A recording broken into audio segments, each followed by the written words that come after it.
네, 오늘 소요리 문답은 제 16, 17, 18 문답입니다. 네, PPT 띄워주시고요. 네. 자, 2부 하나님은 어떤 분이신가? 이번에 저번 주부터 저희가 인간론에 대해서 저희가 공부를 하고 있습니다. 16, 17, 18 소요리 문답에서는 모든 인류의 타락과 그 결과에 대해서 이야기합니다. 우리가 지난 시간에는 죄가 무엇인지, 죄의 내용이 무엇인지를 이야기했다면 오늘은 이 모든 인류가 타락했다. 아담 한 명이 아니고 우리가 다 죄악된, 타락된 상태에 있다. 그리고 그 결과가 어떤가라는 거에 대해서 함께 알아보도록 하겠습니다. 먼저 16 문항입니다. 함께 읽어보실까요? 시작. 모든 인류가 아담의 첫 범죄에서 타락했습니까? 라고 묻습니다. 답은요. 네, 아담과 맺은 언약은 그 자신뿐 아니라 그의 후손들도 위한 것이기에 보통의 출생에 의해서 그로부터 내려온 모든 인류는 그의 첫 범죄에 있어서 그 안에서 죄를 지었고 그와 함께 타락했습니다. 네, 답이 되게 길죠. 짧게 이렇게 물어봤는데 네 하면 될 것 같은데, 네, 모든 범죄에서 타락했습니까? 네 하면 될 것 같은데 뭐가 이렇게 주저주저 길죠. 꼭 저 같죠? 짧게 하면 되는데 길게 이렇게 하니까. 근데 여기에 굉장히 중요한 사실들이 언제나 항상 있죠. 더 하지 못해서 이렇게 짧게 했다라고 하는 거를 기억해 주시고, 자, 여기에서 우리가 오늘 주제에서 가장 핵심적인 중요한 신학적인 원리이자 오늘의 핵심 주제의 키워드가 있는데 바로 이 대표성의 원리입니다. 한번 따라해 보실까요? 대표성의 원리. 네, 대표하면은 무엇이 생각나시죠? 자, 영동중앙교회 대표. 네, 노진구 담임목사님 바로 다시 할게요. 자, 영동중앙교회 대표는 누구죠? 네, 노진국 담임목사님. 네, 잘 편집해서 올려주시길 바랍니다. 네, 이 대표성이라고 하는 거는 어떤 그룹이나 어떤 그 모임에 대해서 첫 번째 가장 큰 권위를 가지고 있는, 그리고 그 사람을 보면 밑에까지 쭈루룩 다 싹을 보면 뭘 안다고 하잖아요. 열매를 안다고 하잖아요. 그런 것처럼 떡잎 하나 대표, 그런 대표를 말하는 겁니다. 자, 그래서 우리가 답에서 아담과 맺은 언약은 그 자신뿐 아니라 그의 후손들도 위한 것이기에, 그러니까 아담과 하나님이 언약을 맺었죠. 우리가 행위 언약이라고 했는데 다른 말로 생명 언약이라고 제가 말씀드렸잖아요. 왜냐하면 이것을 지키면, 하나님의 말씀에 순종하면 영원한 생명을 얻는 것이기 때문에, 그리고 우리가 하나님의 말씀으로 지어졌고 그 말씀을 경영하기 위해서 지어졌기 때문에 당연스레 해야 되는 것을 하나님께서 우리에게 은혜를 베푸셔서 축복해 주신 거죠. 지키면 생명을 무한히 줄게.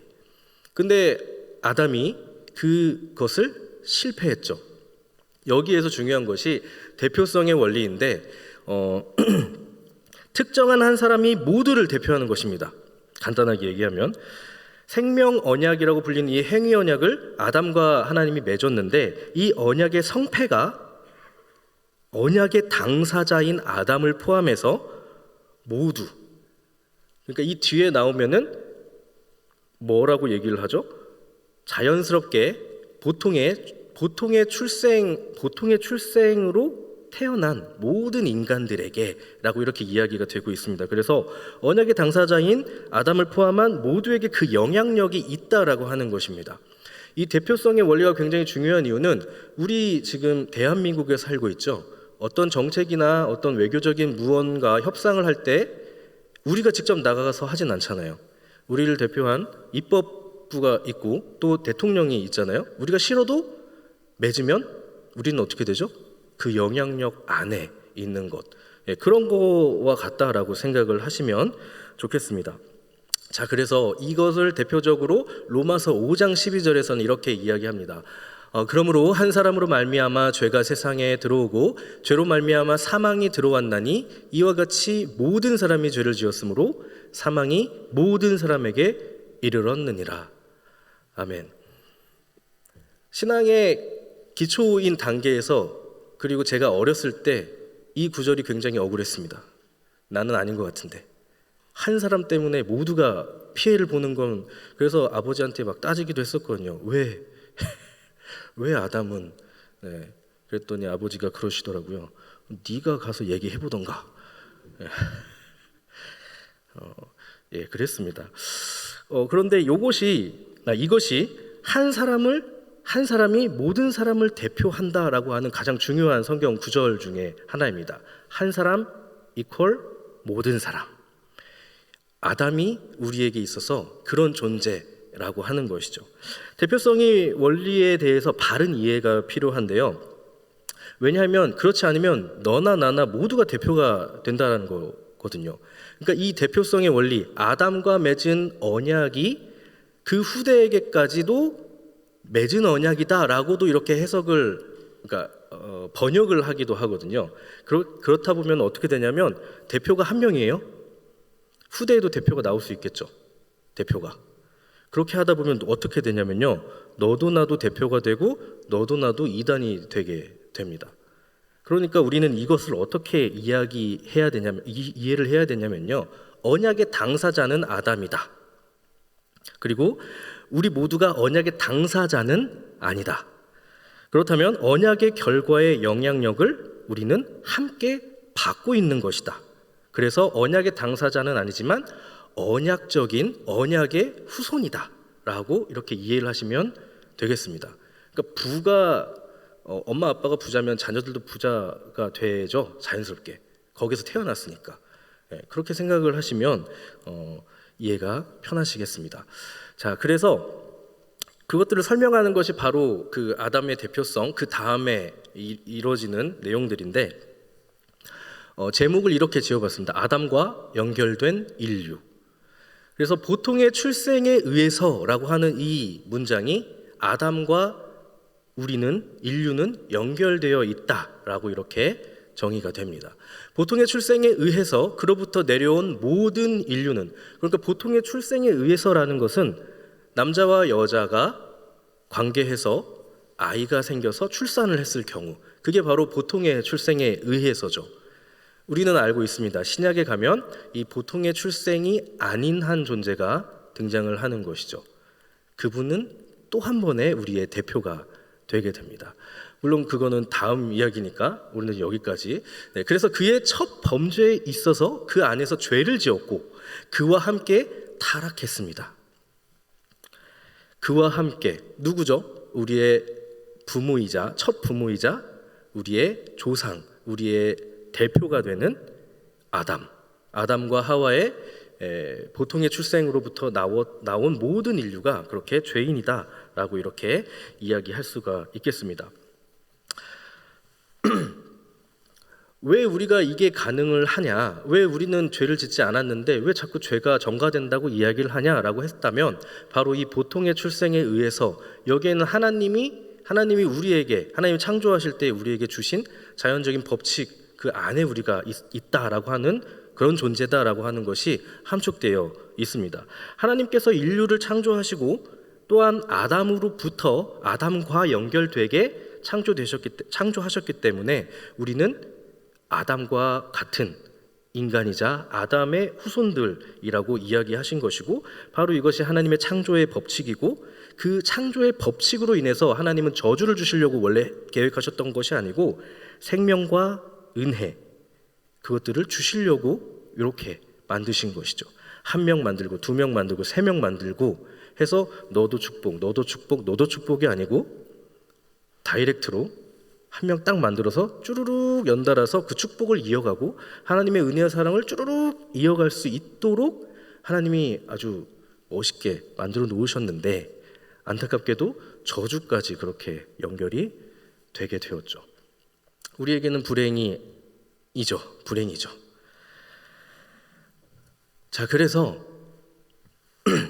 아담의 첫 범죄로 인하여서 아담 안에서 죄를 짓고 그와 함께 타락했다. 이 말은 신학적으로 원죄와 원죄의 전가이다. 전가의 교리라고 합니다. 원죄 그리고 원죄가 전가됐다. 그래서 이렇게 해서 두 가지 교리를 이야기하고 있습니다. 대표적인 것이 바로 대표성의 원리입니다. 자, 그래서 아담 안에서라고 하는 이 말은 언약의 결과를 공유한다라고 하는 말이에요. 그래서 언약의 결과를 공유하는 것은 무슨 말인가? 쉬운 말로 상태를 공유한다라고 하는 것입니다. 쉽게 말해서 아담이 죄를 지었잖아요. 그래서 타락을 했다라고 얘기를 했죠.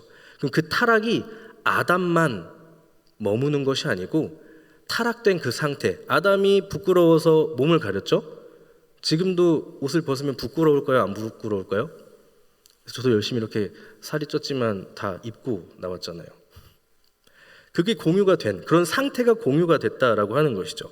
그러면 어떤 상태인가를 조금 더 알아보려면 다음 소요리 문답으로 넘어갈 수밖에 없습니다. 17문항입니다. 함께 읽겠습니다. 시작.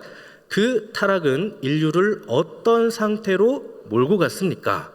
자, 어떤 상태로 몰고 갔을까요? 시작. 그 타락은 인류를 죄와 비참의 상태로 몰아갔습니다. 어떤 상태요? 죄와 비참의 상태. 상태의 공유입니다. 상태의 공유. 어떤 상태였냐? 처음에 창조된 상태의 사람. 그때는 어떤 상태였냐면요. 좋음의 상태. 토브. 하나님이 좋았더라, 좋았더라, 심히 좋았더라 라고 이야기하셨던 그 좋음의 상태였습니다. 근데 그것이 타락으로 인하여서 타락 후 상태의 사람은 어떤 상태냐? 좋음은 아닙니다. 타락의 상태. 타락의 상태가 된 것이죠. 타락 이전의 상태와 타락 후의 상태가 공유될 수 있었는데 결론적으로 뭐가 공유가 됐죠? 타락 이후의 상태가 공유가 됐죠. 행위언약의 첫 아담이 대표가 실패했기 때문에. 자, 좋음의 상태가 공유될 수도 있었지만 우리는 타락으로 인하여서 타락의 상태가 공유가 되었다라고 하는 것입니다. 자, 그렇다면 이 타락의 상태란 무엇인가? 우리가 답에서 읽었듯이 죄와 비참. 우리는 인류의 대표자였던 아담의 범죄로 인하여서 타락 이후의 상태를 공유하게 되었고요. 그래서 그것은 타락 이후의 상태라고 하는 것은 죄와 비참의 상태라고 하는 것입니다. 그것이 누구에게 전가가 됐냐면 우리에게, 그 후손에게, 모든 인류에게. 왜냐하면 우리는 아담으로부터 보통의 출생을 통하여서 이 자리에 있기 때문에 그렇습니다. 그래서 그 타락의 상태가 바로 죄와 비참의 상태를 말하고 있는 것입니다. 자, 그래서 이어서 이제 18문항이죠. 인간이 타락한 상태에서 죄의 요소가 무엇입니까? 그러니까 이것은 그 죄와 비참이라고 하는 것이 도대체 어떤 요소들을 가지고 있는가?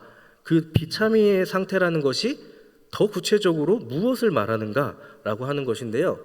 답이 길죠. 제가 읽어드리겠습니다. 인간이 타락한 상태에서의 죄의 요소는 아담이 처음 죄를 범할 때의 죄책과 원의의 상실, 전체 본성의 부패 등입니다. 이것을 보통 원죄라고 부릅니다. 또한 이 원죄로부터 나오는 모든 실제적인 죄들, 자범죄라고 하는 이 실제적인 죄들이 있습니다. 타락한 상태에서의 죄의 요소를 한번 본다면 타락을 통하여서 죄와 비참의 상태가 됐는데, 자, 죄는 원죄와 자범죄의 두 가지 종류로 크게 나눌 수 있고, 이 죄의 요소들은 원의의 상실, 죄책, 전체 본성의 부패, 그리고 실제적인 범죄, 자범죄죠. 이렇게 구성이 요소들이 되어 있다라고 하는 것이죠. 여기에서의 먼저 이야기하면은 실제적인 범죄는 우리의 자유로 의지적으로 고의적으로 짓는 죄를 말합니다. 그래서 바로 이 상태를 타락의 상태, 곧 비참의 상태, 지금 현재 우리 인간이 처해 있는, 인류가 처해 있는 비참의 상태라고 이렇게 이야기할 수 있습니다. 자, 그러면 간단하게 이 죄의 요소들에 대해서 간단하게 설명을 드리겠습니다. 첫 번째, 원의의 상실입니다. 원의의 상실은 두 가지만 기억하시면 됩니다. 방향성, 그리고 하나님을 향해. 원죄는 아담이 최초로 지은 죄에 대한 결과를 인간이 태어나면서 물려받는 것입니다.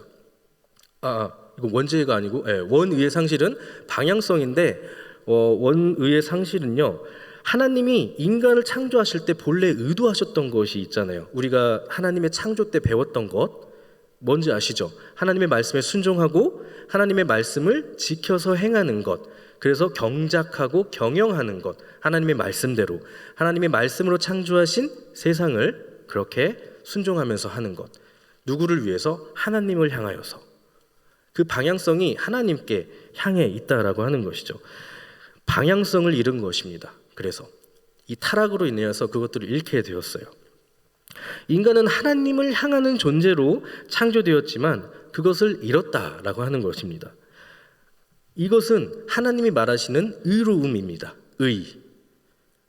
의로움. 바로 하나님을 향한 것. 하나님을 향한 존재. 이것을 잃었다라고 하는 것은 하나님으로부터의 의로움을 잃었다라고 하는 것이고, 바울 서신에 나타난 로마서에서 의를 말하는 건 바로 이 의를 말합니다.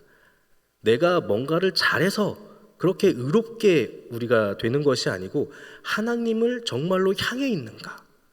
내 마음이, 내 모든 생각이, 내 모든 행위가, 내 삶이 태초에 하나님이 창조하셨던 그 원이대로 하나님을 향하는가? 이것이 바로 하나님이 우리에게 요구하시는 의이었고 아담에게 요구하셨던 의입니다. 그것을 상실했다라고 하는 것이죠. 그래서 원의를 상실했다라고 하는 그 감정은 어떤 감정이냐면, 한때 영광스러웠던 이런 거죠. 내가 한때는 잘 나갔는데, 이런 거. 내가 젊었을 땐 진짜 잘 나갔는데, 이런 것들을 원의의 상실이라고, 그런 비슷한 감정이라고 생각하시면 조금 더 이해하시기 편하실 것 같습니다. 자, 두 번째, 죄책입니다. 죄책은 결과에 대한 책임과 하나님을 향해, 마찬가지로 이 하나님을 향해인데 어떤 내용이냐면요, 죄를 지었을 때 책임이 뒤따른다라고 하는 것이죠. 모든 행동에는 책임이 뒤따르지만 특별히 이 죄를 지었을 때에도 책임이 뒤따르는데, 인간이 저질렀던 죄는 무시무시하다라고 하는 것이죠. 왜냐하면 하나님을 향해 범죄했기 때문에 책임을 어떻게 할 수밖에 없어요? 하나님이 책임을 우리한테 물을 수 있다라고 하는 것이죠. 창조주가 피조물에게. 그러니까 피조물이 감히, 인간이 피조물인데 감히 창조주인 하나님께, 하나님을 향해서 죄를 범한 거예요. 그 책임을 누가 질 수 있을까요? 피조물인 우리는, 인간은 절대 질 수 없죠. 이것이 핵심입니다. 이 죄책, 그래서 우리가 인간이 할 수 있는 유일한 방법은 뭐냐면요, 그 책임을 하나님께 전가하는 겁니다. 하나님, 선악과를 안 만드셨으면, 하나님 이 유혹을 내가 막아주셨으면 됐잖아요. 죄를 안 짓게 해주셨으면 됐잖아요. 라고 이렇게 하나님께 책임을 돌리는 것, 전가하는 것. 우리가 할 수 있는 가장 최선의 방법이 겨우 이겁니다. 이것을 통해서 우리는 그럼 좌절을 할 수밖에 없겠죠? 그런데 좌절하지 않으셔도 되는 게, 하나님은 그런 분이 아니시라라고 하는 것이 뒤에 나옵니다. 어쨌든 간 결과에 대한 책임, 그리고 그 책임이 우리에게 있다라고 하는 것, 우리가 지었기 때문에. 근데 우리는 그 책임을 질 수 없다. 그것들을 인정을 하는 것이 우리에게는 필요한 것이죠. 자, 세 번째, 전체 본성의 부패입니다. 전체 본성의 부패는 부패라고 하는 단어를 들으시면 어떤 게 생각나시죠? 네, 썩었다. 썩으면 다시 먹을 수가 없죠. 그렇기 때문에 이 두 가지를 기억하시면 되는데요. 전적인 부패다. 그리고 회복할 수 없다. 상처가 난 것은 회복이 가능합니다. 그런데 부패가 일어났다라고 하는 것은 회복할 수가 없습니다. 다시 만들어줘야 돼요. 우리가 생각하는 죄에 대해서 생각을 할 때 우리는 이 부분을 간과해서는 안 됩니다. 우리의 본성이 부패가 되었다라고 하는 거예요. 그래서 신약에서는 계속적으로 새 사람을 입으라, 너희는 새로운 피조물이니 라고 이렇게 이야기하시는 이유가 바로 우리가 전적으로 전부 다 모든 게 다 부패했기 때문에 우린 다시 리커버리, 회복할 수가 없어요. 그렇기 때문에 하나님은 우리를 새롭게 빚으신다, 하나님은 토기장이시다 라고 구약에서 얘기하고 신약에서는 우리에게 새로운 것을 입어라, 새 사람을 입어라, 너희들은 새로운 피조물이라 라고 이렇게 굉장히 혁명적인 선포를 우리에게 복음으로써 제시하고 계시는 것입니다. 그래서 한 가지 이 부패에 대해서 우리가 이해를 하기 편하기 위해서 한번 그림을 준비해봤습니다. 맛있게 생긴 빵입니다. 마음을 이렇게 새롭게 해주시고 다시 한번 봐주세요. 맛있게 생겼죠? 엄청나게 맛있게 생겼습니다. 당장이라도 먹어보고 싶은 이 빵인데 자세히 보니까 이 빵에 곰팡이가 피었습니다. 곰팡이가 없는 부분을 찾아가지고 먹어보려고, 잘라보려고 했는데 찾을 수 있으실까요? 제가 못 찾게 하기 위해서 얼마나 이걸 점을 일일이 찍었어요. 점 일일이. 좀 공간이 좀 보이긴 하지만 이게 바로 전적인 부패. 식빵에 곰팡이가 전부 다 펴가지고 어느 한 부분을 먹을 수가 없는 그런 상태입니다. 그러니까 모든 부분이 오염됐다라고 하는 거예요. 모양은 그대로 있죠. 형상은 그대로 있습니다. 빵의 모양을 하고 있지만 그 빵이 제대로 기능을 할 수가 없어요.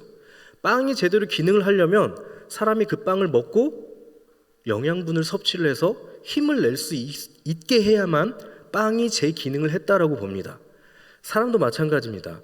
겉은 사람인데 하나님의 형상인데 전적으로 다 오염되고 다 부패되어서 군데군데 다 오염됐기 때문에 어느 한 부분을 이렇게 골라가지고 하나님께 드릴 수가 없고 이게 하나님의 형상입니다라고 하기에 너무 부끄러운 거예요. 의가 있지만 그 의도 다 오염돼가지고 의의 모양은 있지만 그 의의 내용이 진짜인지 아닌지 헷갈린다는 것입니다. 마음은 있지만 사랑은 있지만 마찬가지로 친절은 있지만, 그래서 저번 시간에 이야기했던 게 있죠. 우리의 선행도 우리가 부지 중에 짓는 죄가 될 수도 있다라고 하는 것. 자, 그래서 실제적인 범죄는 말씀 안 해도 되겠죠. 지향성 그리고 이기적이다. 그 지향성이 원래 하나님을 향해서였죠.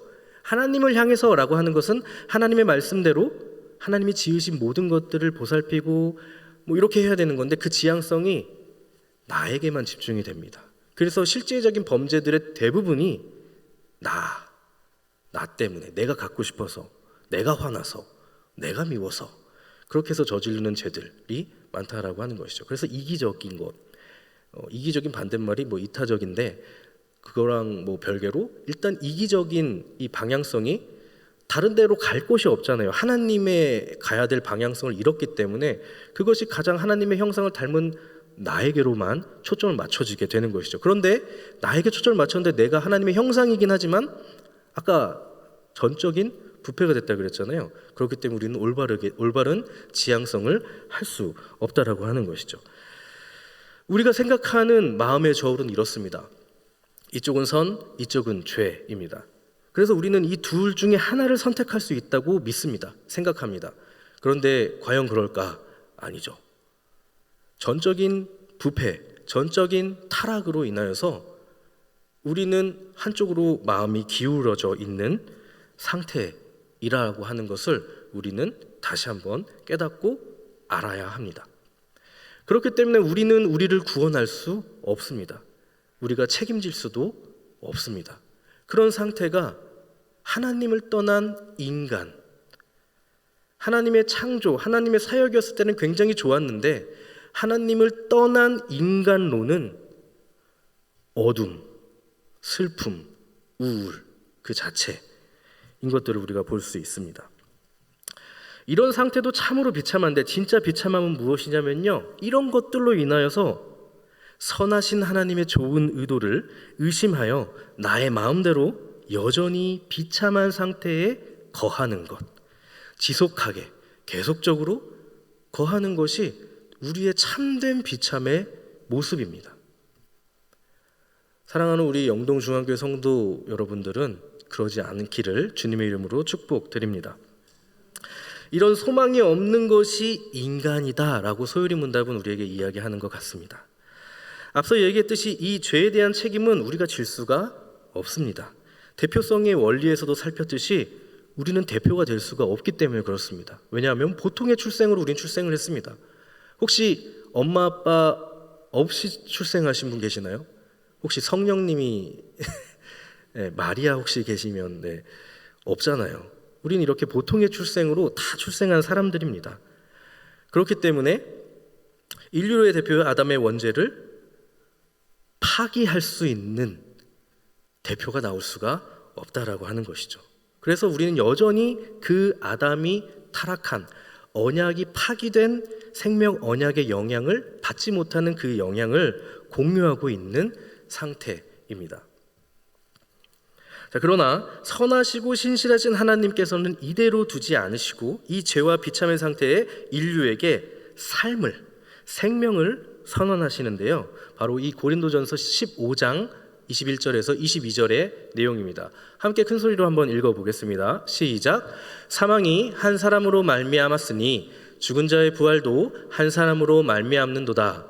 아담 안에서 모든 사람이 죽은 것 같이 그리스도 안에서 모든 사람이 삶을 얻으리라. 아멘. 22절만 다시 한번 읽어볼까요? 시작. 아담 안에서 모든 사람이 죽은 것 같이 그리스도 안에서 모든 사람이 삶을 얻으리라. 아멘. 그래서 바울 서신에서는 엔 크리스토라고 해서 그리스도 안에서라고 하는 이 말이 굉장히 중요한 포인트, 키워드입니다. 우리가 아담 안에서 죽었고 아담 안에서 이 비참의 상태를 공유할 수밖에 없는 상황인데, 그것들을 깨뜨릴 가장 강력한 또 하나의 대표가 나오게 되는 것이죠. 누구냐면 그리스도 안에서. 소요리 문답 안에서 인간론은 하나님 없는 인간론에 대해서 이야기하고 있습니다. 아담 안에서의 인간론이죠. 아담은 하나님을 떠났기 때문에, 인간의 대표였기 때문에 우리가 모두 다 그렇게 죽었습니다. 죽을 수밖에 없었고 이미 죽었습니다. 그러나 우리를 새롭게 하시고 우리를 회복이 아니라 부활의 생명으로, 그리고 영원한 생명으로 이끌어 주실 분, 바로 그리스도, 예수 그리스도이십니다.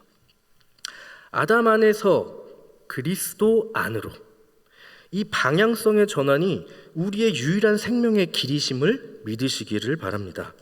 우리의 방향성과 우리의 지향성, 그리고 우리의 위치를 바꿀 때에 우리는 비참의 상태가 아니라 소망의 상태로 한 걸음 더 나아가게 되고, 그것들을 우리 성령 하나님께서 도우시고 우리를 소망이 있는 삶에 머무르지 않고 그것을 넘어서 영원한 삶으로, 영원한 생명, 그 삶을 영위할 수 있도록 이끄신다라고 하는 것이죠. 그래서 저는 이 22절에 그리스도 안에서 모든 사람이 삶을 얻으리라라고 하는 단어가 새롭게 다가왔습니다. 영생을 얻으리라, 이것도 좋은 말인 것 같아요. 그런데 그리스도 안에서 모든 사람이 삶을 얻었다, 굉장히 현실적이지 않나요? 우리에게 영생이라고 하는 저 먼 곳을 바라볼 수도 있지만, 요한복음 통해서 먼 곳을 바라볼 수도 있지만, 이 고린도전서 15장 22절을 통해서 삶을 얻었대요. 삶이 힘든 사람에게 그리스도 안에 있다면 모든 사람이 삶을 얻는다고 합니다. 우리 이 비참한 삶을 살아가고 있다라고 생각하시고 너무 어렵고 힘들다라고 저도 생각하고 있지만, 우리가, 그리고 제가 그리스도 안에 있다면 그리스도께서 주시는 이 삶을 어떻게 된다고요? 얻는다. 삶을 얻는데요. 이만한 은혜와 사랑이 어디 있겠습니까? 우리는 이것들을 기억해야 합니다. 하나님이 없는 인간론 어떻게 변하는지 분명히 우리가 깨닫고 살펴보고 배우고 있습니다. 그래서 우리는 지금 전환이 필요합니다. 아까 말했듯이 방향성, 지향성, 그리고 위치.